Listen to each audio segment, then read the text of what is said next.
Hello students, this is Ayushi Gaur. Last lecture जब हमने लिया था तब हमने क्या पढ़ा था? प्रॉपर्टीज़ पढ़ी थी, गुणधर्म पढ़े थे। और एक गुणधर्म मुझे आपको अभी लिखाना है। लिखवाने से पहले उसे समझा रही थी मैं। देखिए, गुणधर्म जो है आपका वो क्या था कि अगर किसी भी रो या किसी भी कॉलम के अवयवों को, एलिमेंट्स को उसी के हम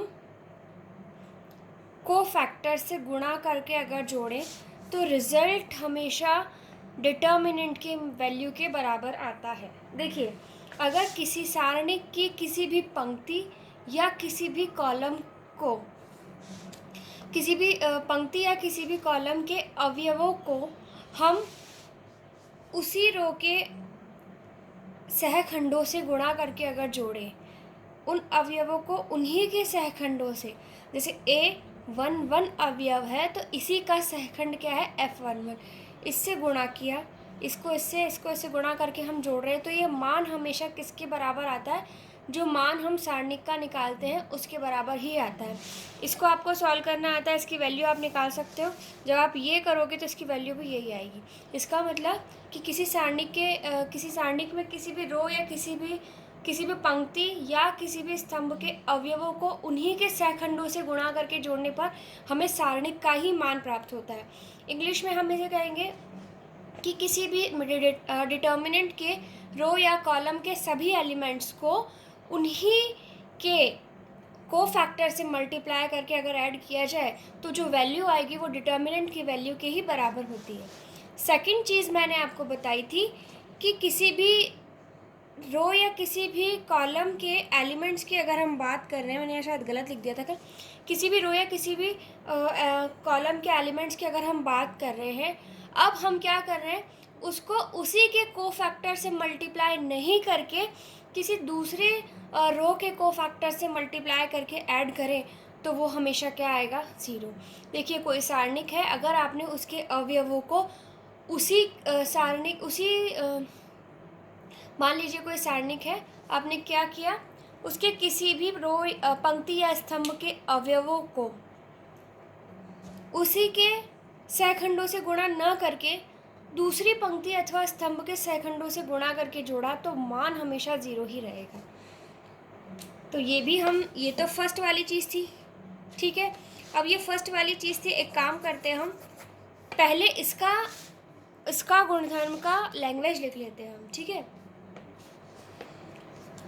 लिखिए, ये आपकी प्रॉपर्टी नंबर क्या है, 10, 10th नंबर की ये प्रॉपर्टी है जो मैंने आपको ऊपर लिख के बताई है, ठीक है। इसका मतलब क्या होता है, the sum of the product of the elements of any row और column with their cofactors is the value of the determinant, ठीक है। अब हम इसे हिंदी में लिखेंगे। किसी सारणिक का मान उसके किसी भी पंक्ति या स्तंभ के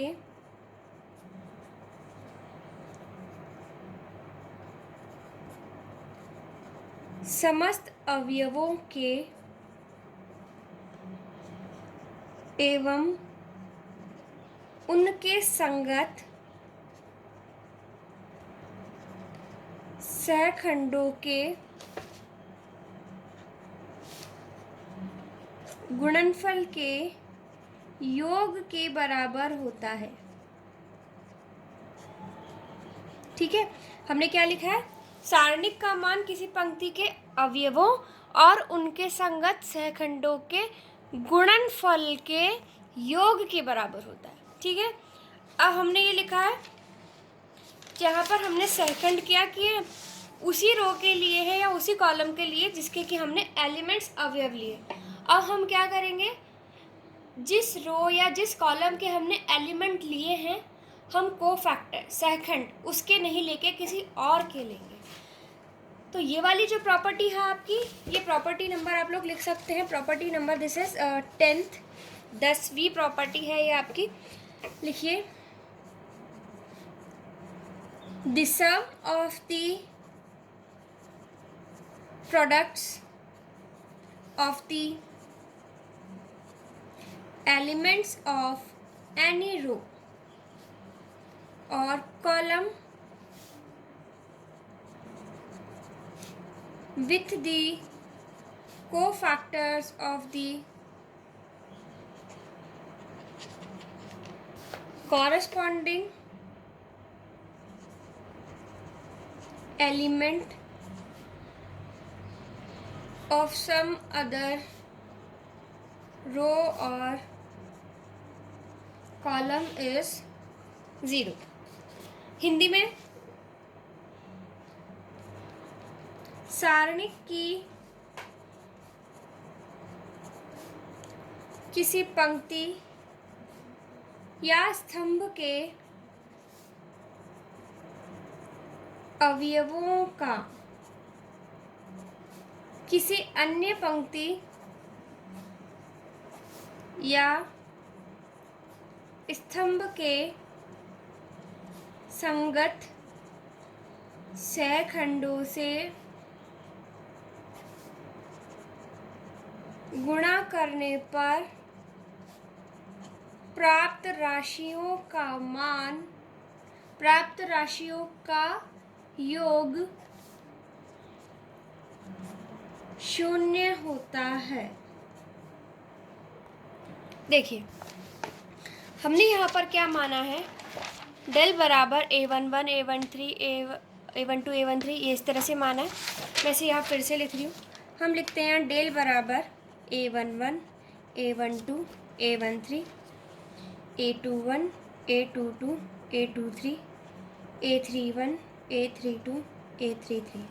ठीक है, अब हमें क्या करना है, डेल का मान कब निकालना है, जबकि मैंने अवयव तो फर्स्ट रो के ले लिए।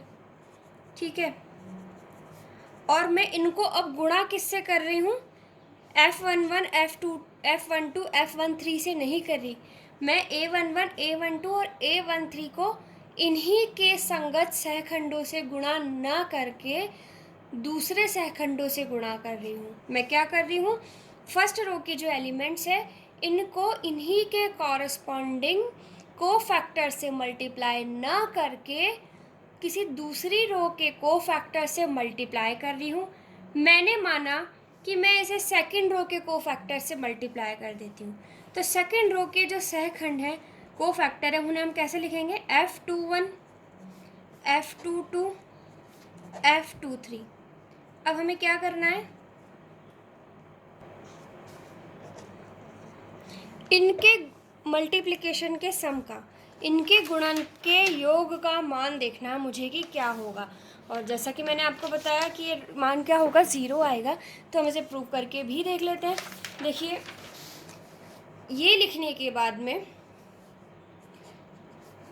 A11 F21 का मतलब क्या होता है, ये रिलेशन हमने पढ़ा है ना, कोफैक्टर किसके बराबर होते हैं, कोफैक्टर बराबर -1 की पावर i प्लस जे। देखिए, इंटू माइनस, ये रिलेशन मैं आपको बार बार बता रही हूँ, Fij बराबर किसके होता है, -1 की power i plus J and Aij।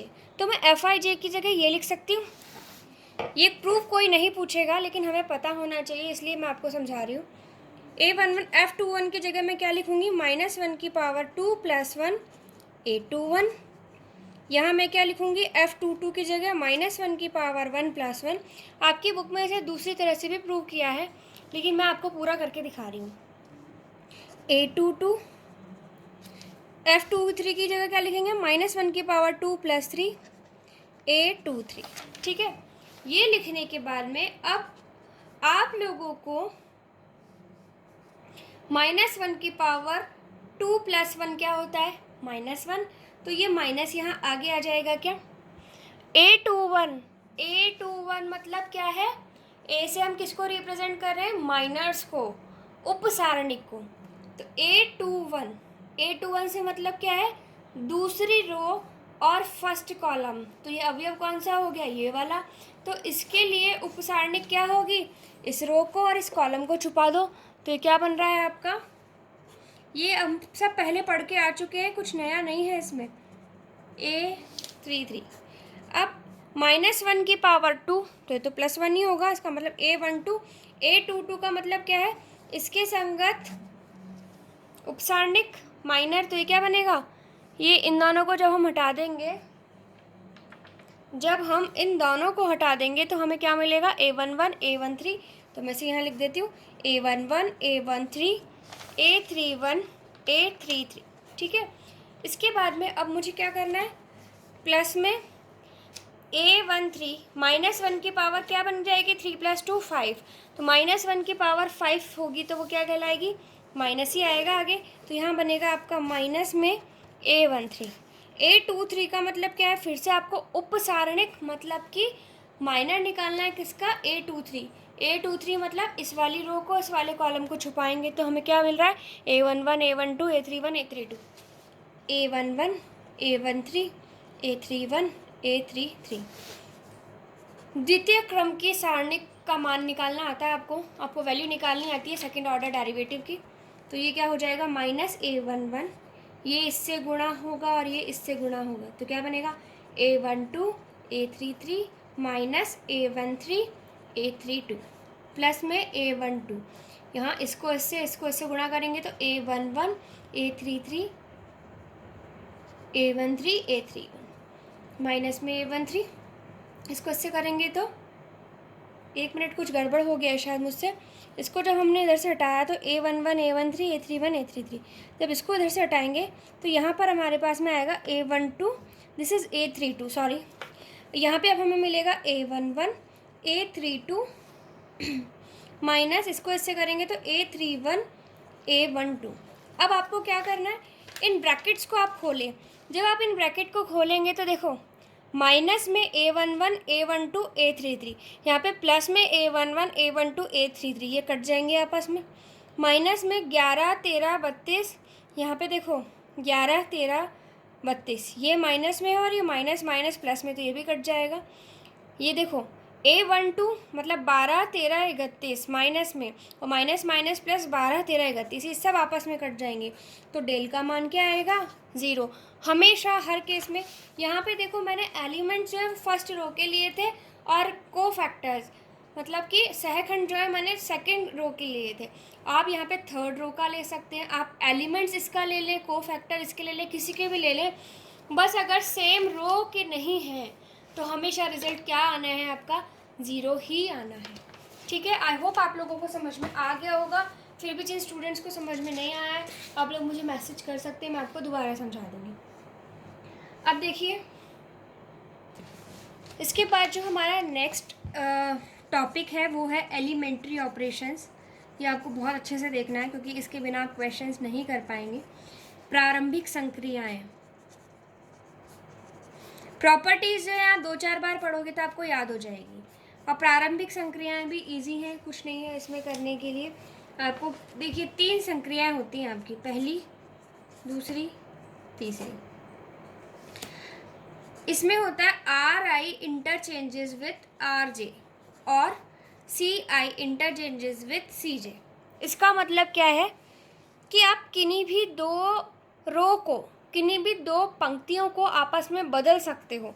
अब देखो तीर का निशान दोनों तरफ है, इसका मतलब I की जगह J आ जाएगा, J की जगह I आ जाएगा। ठीक है। चलिए इसे हम लैंग्वेज में भी लिख लेते हैं। लैंग्वेज में हम क्या लिखेंगे, इंटरचेंज ऑफ एनी 2 rows और 2 columns, किन्हीं दो पंक्तियों या स्तंभों को आपस में परस्पर बदलना। ठीक है। इसका मतलब देखिए, R I interchanges with R J, C I interchanges with C J. Interchange का मतलब है कि ये इधर और ये इधर। जैसे कि एक एग्जांपल ले रहे हैं हम। एग्जांपल में मैंने लिया, एक सारणिक ले रही हूँ मैं, 2 1 4 3 2 6 5 4 3। सेम यही मैं इधर भी ले लेती हूँ, 2 1 4 3 2 6 5 4 3। इंटरचेंज करने का मतलब क्या है, आई और जे से हमारा क्या मतलब है, आई इन 3 रो है टोटल, कितनी पंक्तियाँ हैं, 3 पंक्तियाँ हैं। इन तीनों में से कोई भी पंक्ति आई हो सकती है, कोई भी जे हो सकती है। मैंने मान लिया कि मैं R2 को परिवर्तित कर रही हूँ किससे, R3 से, तो आई का मान 2 हो जाएगा, जे का मान 3 हो जाएगा। अब ये 2 और 3 हमें कैसे लेने हैं, वो जब हम क्वेश्चन करेंगे, हमारी क्वेश्चन की क्या ज़रूरत है उस पर डिपेंड करेगा। तो R2 changes with R3, R2 interchanges with R3 का मतलब क्या है, इसका मतलब ये है कि R2 की जगह R3 को लिख दो और R3 की जगह R2 को लिख दो। तो ये हो जाएगा आपका 2 3 5 4 6 3 1 2 4। मैंने क्या किया है, इन दोनों को आपस में, इसको यहाँ पर और इसको यहाँ पर लिख दिया। तो ये हमने फर्स्ट ऑपरेशन, पहली संक्रिया लगाई है, जो कि हमारी क्या है, रो और कॉलम को इंटरचेंज करना। यहाँ पे मैंने संक्रिया कौन सी लगाई थी, रो वाली। अब मैं यहाँ पे लगा रही हूँ C2 interchanges with C1। C1 को C2 से बदलना है, तो आपको क्या करना है, जो C1 कॉलम है उसको यहाँ रख दो और C2 कॉलम को उठा के यहाँ रख दो। तो ये स्तंभों का परिवर्तन है। तो दूसरे स्तंभ को हम पहले लिख देंगे और पहले स्तंभ को हम दूसरे की जगह, मतलब इसको यहाँ और इसको यहाँ, क्योंकि हम C2 को किससे बदल रहे हैं, C1 से। और दोनों तरफ तीर का चिन्ह लगा है, इसका मतलब ये है कि ये भी बदलेगा और ये भी बदलेगा। तो ये तो आपका फर्स्ट ऑपरेशन था। सेकंड ऑपरेशन जो है हमारा वो क्या है, मल्टीप्लिकेशन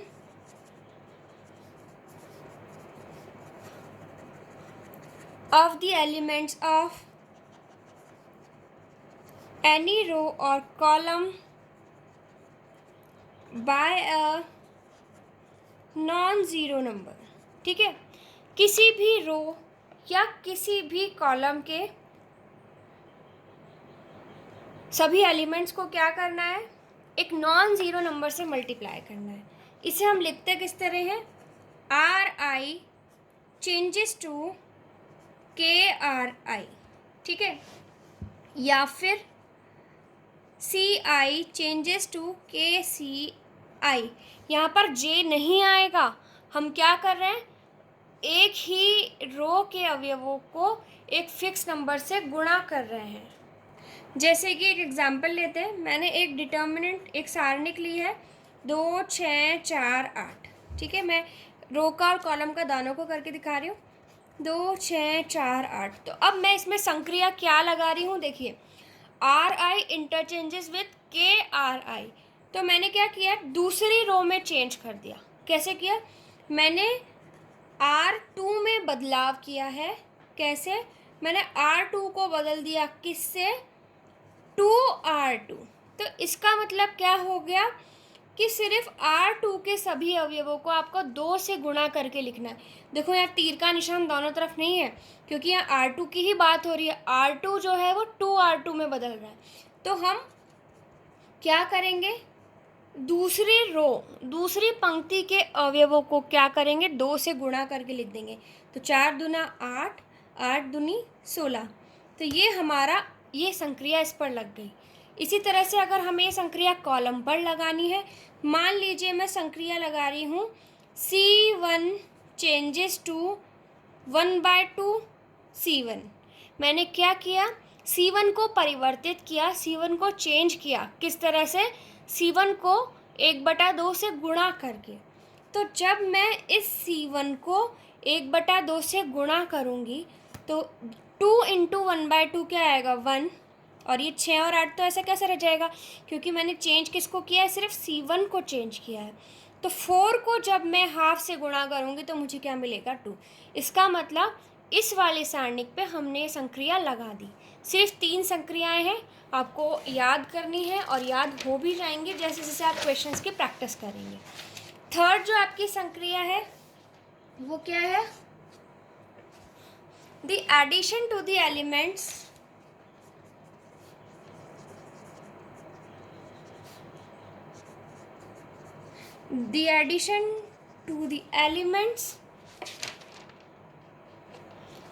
सॉरी मैंने इसको हिंदी में नहीं बताया था।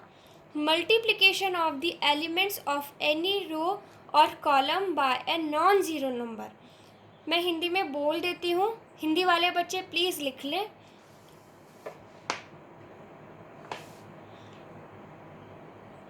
किसी भी रो या किसी भी पंक्ति अथवा स्तंभ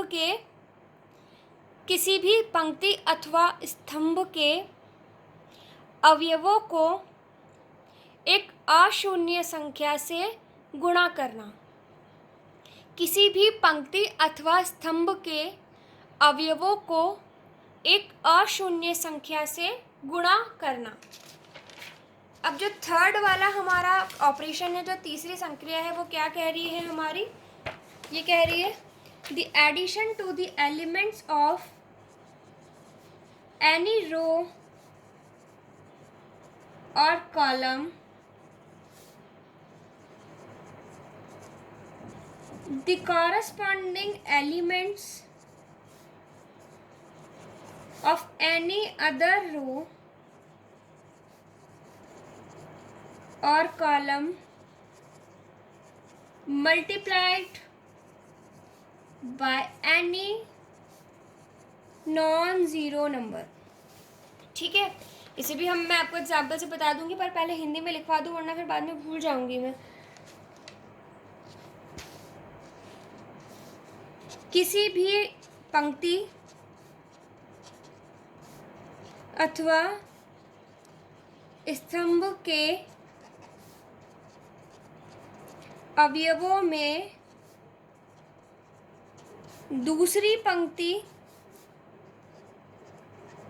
किसी दूसरी पंक्ति अथवा स्तंभ के संगत अवयवों को एक अशून्य संख्या से गुणा करके जोड़ना। देखिए ये क्या है आपकी, ये आप लिख रहे हैं, इसके साथ में आपको ये सिंबल्स भी लिखने हैं क्योंकि यही मेन इम्पॉर्टेंट है आपके, ये आपको लिखना है ये भी। और ये क्या कह रहा है हमारा, देखिए मान लीजिए RI कोई रो है, तो आपको क्या करना है, RI में जोड़ना है किसे, किसी दूसरी रो के अवयवों को। मान लीजिए दूसरी रो RJ है, इसके अवयवों को आपको एक अशून्य संख्या मान ली हमने K, उससे गुणा करके जोड़ना है। ऐसे ही CI बराबर CI plus KCJ। It means CI अगर कॉलम है कोई, तो उसी कॉलम में आपको क्या करना है, दूसरे कॉलम के एलिमेंट्स को जोड़ना है, लेकिन एक अशून्य संख्या से गुणा करके। एग्जाम्पल देखते हैं हम। मान लीजिए कि एक डिटर्मिनेंट है A 2 6 4 8। आप यहाँ पे संक्रिया लगा रहे हैं R2 बराबर R2 प्लस 3R1। तो आपने क्या किया, R2 बराबर, इसका मतलब R2 को किसके बराबर रखना है आपको, R2 प्लस 3R1 से मतलब है कि R2 में आपको R1 को 3 से गुणा करके जोड़ना है।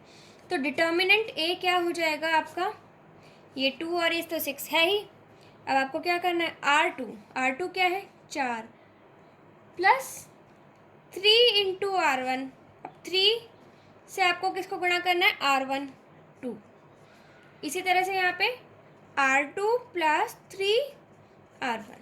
तो ये डिटर्मिनेंट क्या बन जाएगा आपका, ये 2 6, 3 2 ज़ा 6 प्लस 4 10, 6 3 ज़ा 18 प्लस 8 26। तो ये आपके डिटर्मिनेंट A में आपने ये वाली संक्रिया, ये वाला ऑपरेशन लगा दिया और ये आपका रिजल्ट आ गया। इसी तरह से आप ये जो संक्रिया है इसे कॉलम पर भी लगा सकते हैं। जैसे मान लो मैं कह रही हूँ कि C1 बराबर C1 plus 1 into C2।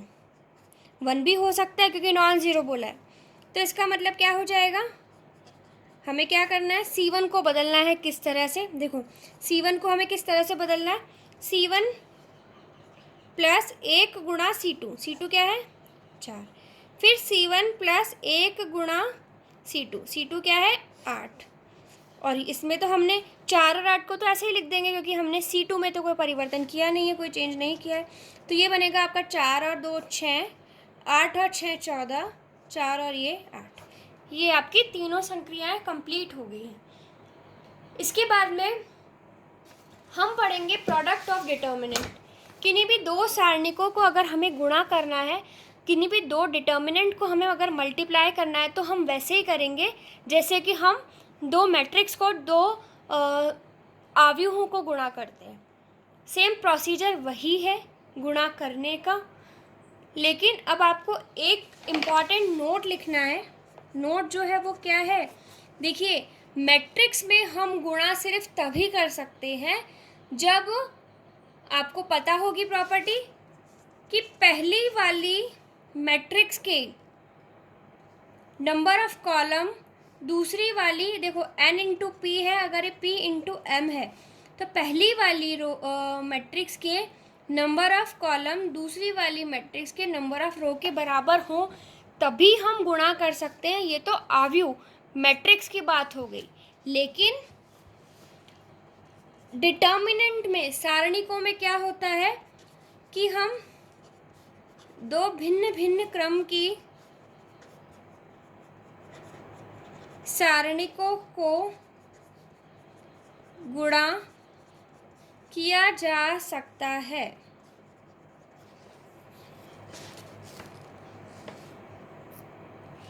English में product of two determinants of different order is also possible.